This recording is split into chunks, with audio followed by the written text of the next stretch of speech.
si General Alcantara in charge doon sa pagkuha ng mga budget at siya yung kumakausap sa higher ups, sa mga DPWH officials at proponents.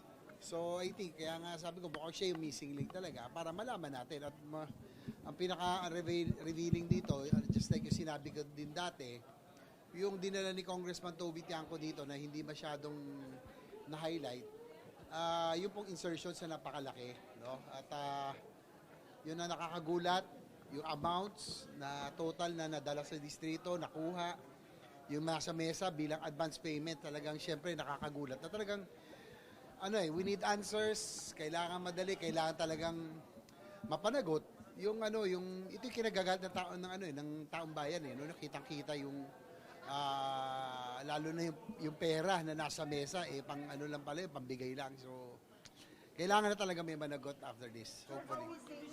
Revelations ni Engineer Alcantara. Well, shocking. Sabihin na natin, shocking.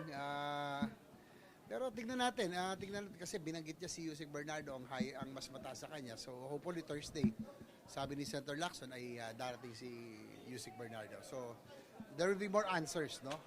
I think this is masakit pero I think ito na yung cleansing na kailangan natin para malinis yung sistema. Kaya yung questions ko tungkol sa modus para in lieu of legislation, malagyan natin safeguards, hindi na maulit yung ganitong uri ng pagnanakaw sa kaban ng bayan, yung modus na ganito na hindi tayo mayamang bansa, no? Nakakalungkot na ganun kalaki na rin ang ninanakaw sa atin na sana napupunta lang sa proyekto. Senator, yung program funds, di ba it should have been by way of a special budget request? Would you have a way of knowing kung sino yung nagpa-request? Well, yan ang ating kong inaalam ngayon kasi nga talagang ako personal advocacy ko yung infrastructure development na inis din ako nung 2024 budget season ba yon na yung mga priority programs, so yung mga malaking infra projects, railways, airports, and everything, yung foreign assisted, nalagay sa program. Nauna pa yung mga proyektong maliliit sa program funds. So yan yung mga dapat natin talagang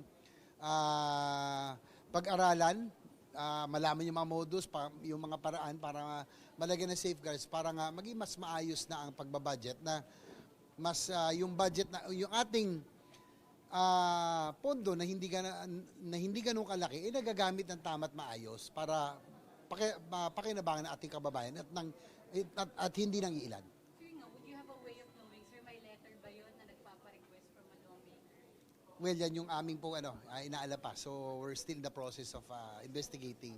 So siguro itayin natin yung conclusion ng Blue Ribbon Committee hearing report. Pero yung release po ng pondo for UA, kanino pong authority? Of course, DBM may kinalaman din dyan, no? Alam mo, lahat ng collusion to Lahat ng pangyayari to. May CA, may COA dyan, may DPWH, may proponent, no? Legislator kung meron. Just like it's a collusion. So, kaya masalimuot, marami pa tayong dapat malaman. So sir, doon sa pag-tell all kanina ni Alcantara, sa tingin niyo nakita na sino yung big fish o meron pa kayong na-expect na mas mataas sa kanya? Well, siguro hintayin na lang natin yung mas mataas sa kanya kung darating si Yusek Bernardo kasi balagay ko ito yung mas may direct link sa mga mas mataas pang tao. Sir, tingin niyo siya missing link din, sir, si Yusek Bernardo? Tignan natin sa Webes, no? Yung kutob ko kanina na. Kasi napansin ko si General Alcantara ever since nung nagsimula itong mga hearings, evasive tsaka uneasy. Ako kasi observant gaya kay Sally Santos, iba yung kilos. So napansin ko na talagang marami siyang kinikim-kim at tinatago. So ngayon, ayan siguro nagsalita na. Pero sa tingin niyo wala na siya tinatago, nag-tell all na talaga kaya siya kanina? Mukha naman, sa evaluation na rin ng DOJ kung siya po ay pasok na maging state witness or at least witness protection program. So tignan natin. Kailangan lang dapat meron ding good faith na dapat wala siyang sasabing kasinungalingan. Kailangan totoo lahat ng sasabihin niya from now on. Sir, sinasabi ni Senator Marcoleta na hindi naman sila kailangang magsauli ng pera para mapasok sa witness protection. Well, kung susundin natin ang batas, gaya ni sinabi ni Secretary Remulla, taon na nga abutin. So, yung pera na ninakaw o mga gamit, kung may good faith, at least yung gobyerno, kung makukuha agad ang portion nun, magagamit na ng gobyerno. Kaysa naman yung taon nang iintay natin, minsan naabot ng 10, 20 years, di ba? Palagay ko, hindi naman kailangan lahat nasa batas kung may good faith, kung ito'y magagamit talaga at mapapakinabangan ng gobyerno, ay hindi po masama. Sir, ano masasabi niyo yung mabilis na aksyon ng DOJ? Sabi may freeze order na dun sa ilang mga involved. Kasama ang Kasalanan ng ano na yan, siguro hindi DOJ na may kanalaman doon. Siyempre nakakalungkot din na hintayin na natin, lahat naman may karapatan na i-depensa yung sarili, no, hangga't hindi naman final lahat. So sundin lang ang batas, no, na sundin lang natin yung proseso. We cannot judge everyone until talagang final, no. Everyone is innocent until proven guilty talaga. So hindi pa naman final lahat yan. May payo ba kayo sa kapatid? Pero sa mabilis na aksyon ng mga concerned government agencies, do you think makakatulong para humupa na yung galit ng taong bayan? Kailangan na natin umaksyon, kailangan ng bilisan. Siguro kung pagbabasihan lang yung mga pag-akilos protesta, no?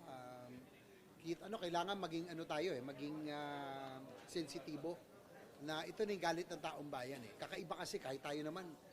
Siyempre ako personally nakakagalit,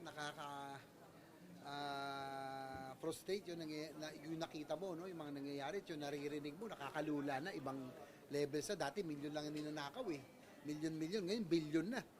So, ako as a legislator, as a government official, siyempre gusto ko ma-resolve na rito kasi kawawa naman, hindi naman lahat ng government official walang hiya eh. Hindi naman lahat kurakot, hindi naman lahat ng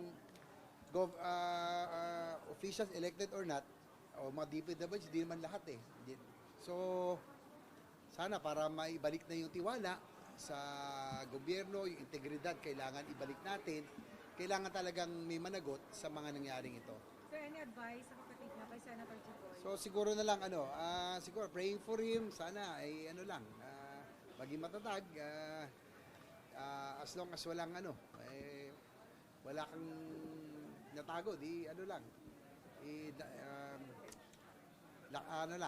pagdasal mo na, tsaka tag nito, ilabas lahat ng depensa kung talaga namang walang kinalaman. So, kapatid niyo, tsaka na lang siguro, sabihin, siyempre malungkot, it's the whole institution that is affected. Siyempre personally, masakit din yun, pero it's the whole institution, both Senate, House, nalulungkot din ako, galing din ako sa House. It's a whole government that is on trial right now, no? Kailangan natin maibalik yung tiwala ng taong bayan, no? Ako personally, syempre parang ang tingin ng taong bayan sa inyo masama na no? Dahil sa mga nangyayari. So we really have to restore back that faith, that trust. Mahirap, kaya nga kailangan, sabi ko kay Presidente nagkaroon kami ng pagkakataon magkausap ng birthday niya, we have to act fast. Kailangan natin kumilos sa mabilis para maibalik yung tiwala ng ating mga kabayan. Okay? According to SP Soto,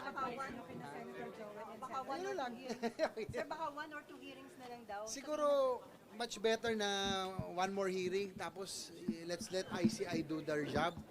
Kasi sabi ko nga from the start, ang hirap, it's awkward that we are investigating ourselves. Yung House, nag-investigate sa sarili nila, kiniklear naman sa sarili nila, dito rin. So, para mawala na lang suspicion. So, let us let an independent body like the ICI continue with the investigations.